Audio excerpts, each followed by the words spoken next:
अस्सलाम वालेकुम प्यारे बच्चों, उम्मीद करता हूँ आप सब खैरियत से होंगे। Welcome back to my YouTube channel chemistry for you.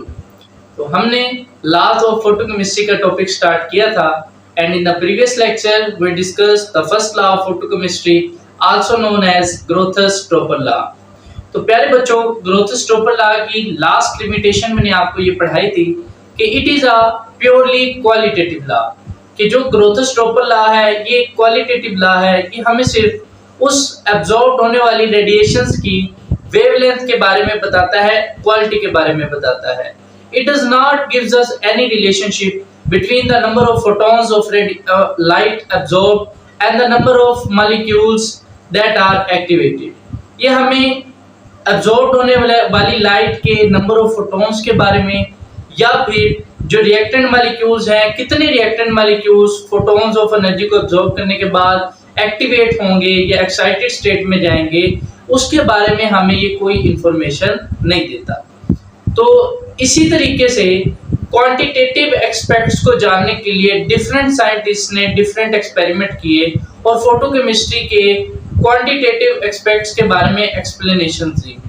In the meanwhile Stark Einstein law of photochemical equivalence इसकी बुनियाद बनी। 1905 में Johannes Stark and Albert Einstein explained the quantitative aspects of photochemistry with the help of quantum theory of light। तो प्यारे बच्चों, तो history की heading देते हैं जी।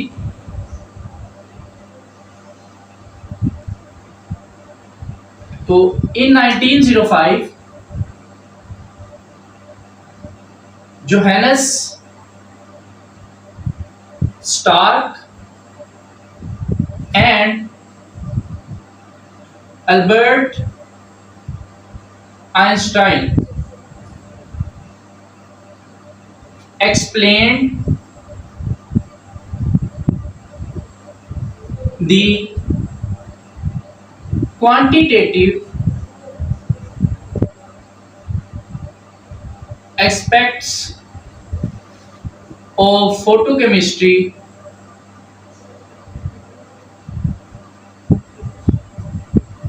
with the help of quantum theory of light। quantum theory of light। तो प्यारे बच्चों, डिफरेंट साइंटिस्ट ने क्वांटिटेटिव एस्पेक्ट्स ऑफ फोटोकेमिस्ट्री पे काम किया, लेकिन 1905 में जोहानस स्टार्क और अल्बर्ट आइंस्टाइन ने क्वांटिटेटिव एस्पेक्ट्स ऑफ फोटोकेमिस्ट्री को एक्सप्लेन किया with the help of quantum theory of light. तो हम क्वांटम थ्योरी ऑफ लाइट का सिंपल सा छोटा सा कांसेप्ट ले लेते हैं कि क्वांटम थ्योरी ऑफ लाइट ये कहती है कि कोई भी मैटर है वो लाइट को एब्जॉर्ब करता है या इमिट करता है, तो वो कंटिन्यूअसली नहीं करता, बल्कि in the form of small energy packets called quanta या फोटोन भी जिन्हें हम कहते हैं, उनकी फॉर्म में करता है। यानी a matter does not emit or absorb energy continuously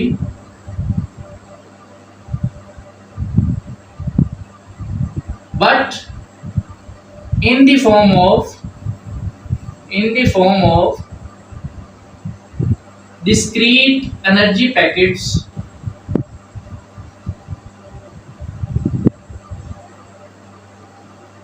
called quanta।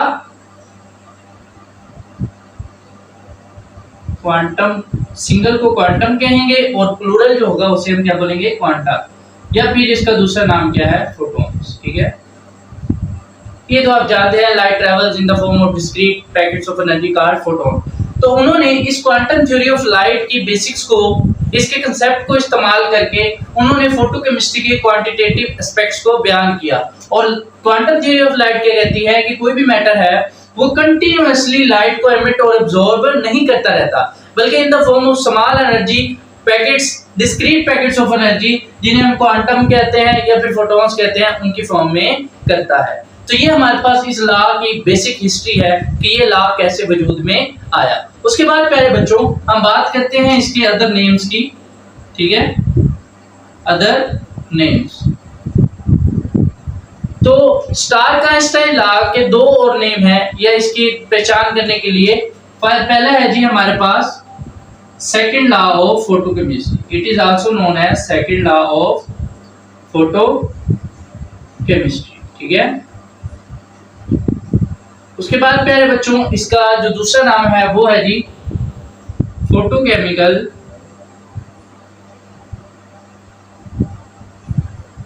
Equivalence law.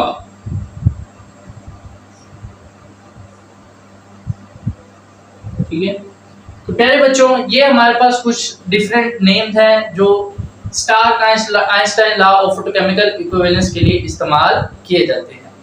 Next प्यारे बच्चों बात करते हैं इस लॉ की स्टेटमेंट की कि ये लॉ आखिर कहता क्या है। तो पहले जनरल बात को समझ लें कि ये लॉ कहता है कि अगर किसी भी मॉलिक्यूल पे किसी भी रिएक्टेंट सब्सटेंस पे लाइट एक्सपोज करते हैं और फोटोकेमिकल रिएक्शन के लिए, तो जो लाइट हम एक्सपोज करेंगे रिएक्टेंट मॉलिक्यूल पे, एक मॉलिक्यूल के एक्टिवेट होने के लिए एक फोटोन ऑफ एनर्जी इस्तेमाल होता है। This is called Stark-Einstein law. मैं लिखता हूं,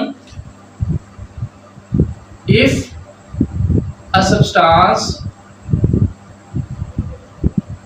undergo chemical change, sorry, photochemical change,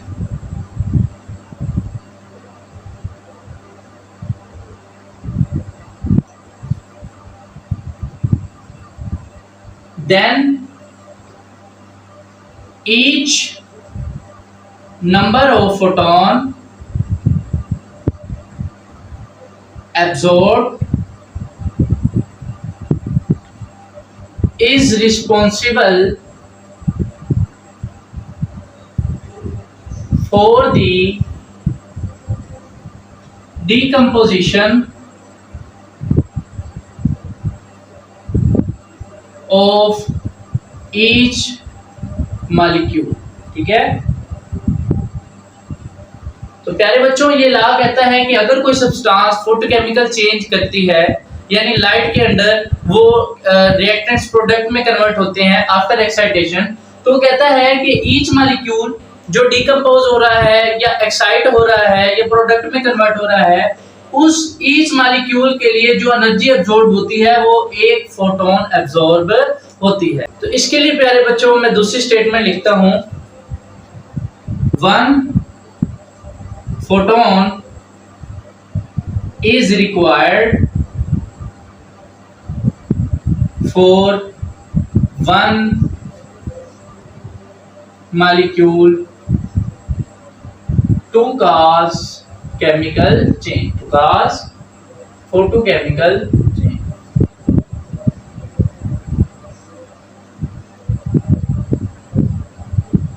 तो एक मॉलिक्यूल के फोटोकेमिकल चेंज के लिए हमें एक फोटोन ऑफ एनर्जी रिक्वायर्ड होता है।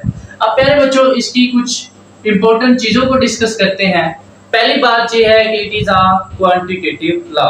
It is a quantitative law, ठीक है।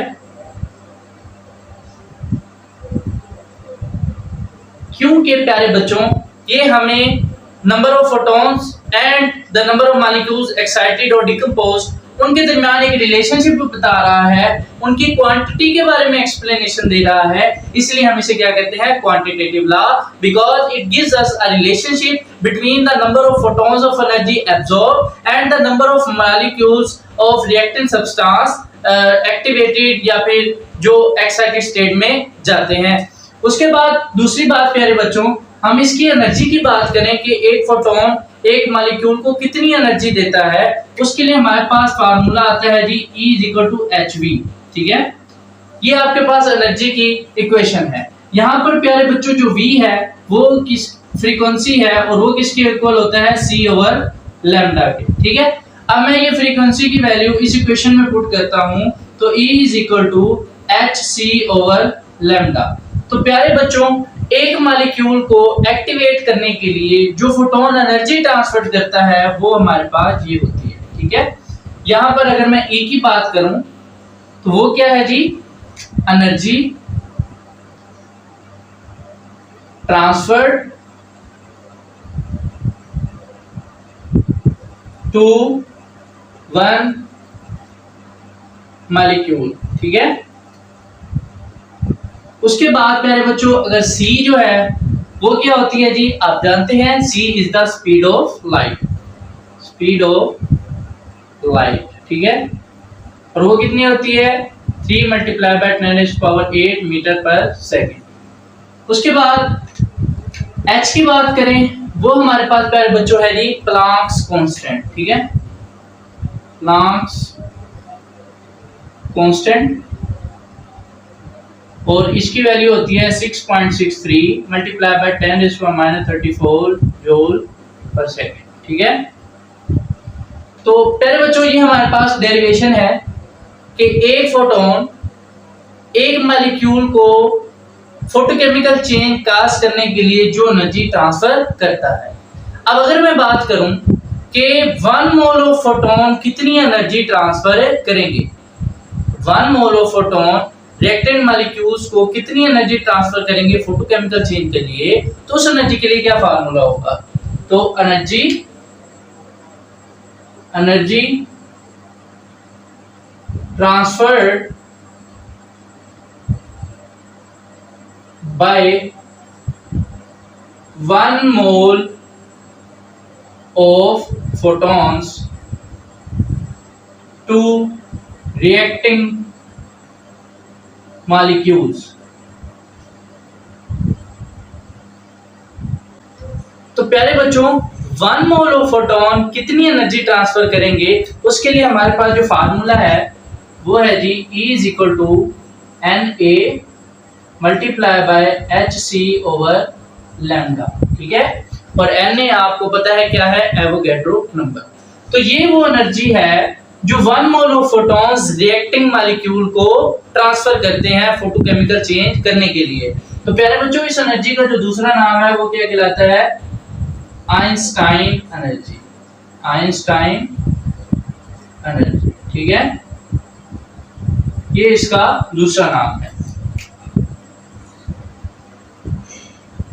तो आइंस्टाइन एनर्जी की या 1 आइंस्टाइन की अगर मैं डेफिनेशन की बात करूं तो वो क्या होगी, the amount of energy transferred by 1 mole of photons to the reactor molecule is called 1 Einstein energy, ठीक है। उसके बाद अगर आप यहाँ पे देख सकते हैं एनर्जी और वेवलेंथ के दरमियान कौन सा रिलेशन है, इनवर्स रिलेशन है, ठीक है। तो यानी जैसे जैसे वेवलेंथ बढ़ती जाएगी एनर्जी उतना कम होती जाएगी, और एनर्जी कम होगी वेवलेंथ बढ़ेगी, उससे जो नंबर ऑफ मॉलिक्यूल्स एक्टिवेटिंग है वो क्या होते जाएंगे, कम। यानी सिंपल सी बात है, यानी ये हमारे पास रिएक्टिंग मॉलिक्यूल्स हैं, ठीक है प्यारे बच्चों। तो अगर तो मैं ज्यादा वेवलेंथ वाली लाइट इस्तेमाल करता हूं जैसे ये है, तो हमारे पास जो मॉलिक्यूल्स हैं वो बहुत कम एक्टिवेट होंगे, और इसलिए अगर मैं कम वेवलेंथ वाली लाइट इस्तेमाल करता हूं तो आप देख सकते हैं यहाँ पे 2 मॉलिक्यूल एक्टिवेट हो रहे हैं, और अगर ज्यादा वेवलेंथ वाली लाइट इस्तेमाल करूंगा वहां पे जो एक्टिवेटिंग मॉलिक्यूल्स का नंबर है वो क्या हो जाएगा, कम। तो ये हमारे पास था जी Stark Einstein law of photochemical equivalence. यह हमें ये बताता है कि कितने नंबर ऑफ मॉलिक्यूल्स के एक्टिवेट होने के लिए कितने नंबर ऑफ फोटॉन्स रिक्वायर्ड होंगे। उम्मीद करता हूं आपको लेक्चर की समझ आ गई होगी। अगर कोई बात समझ ना आई हो आप कमेंट सेक्शन में पूछ सकते हैं। चैनल को सब्सक्राइब लाजमी कीजिएगा, बेल आइकन पे क्लिक कीजिएगा, वीडियो को लाइक कीजिए। मिलते हैं नेक्स्ट लेक्चर में, तब तक अपना ख्याल रखिए। खुदा हाफिज।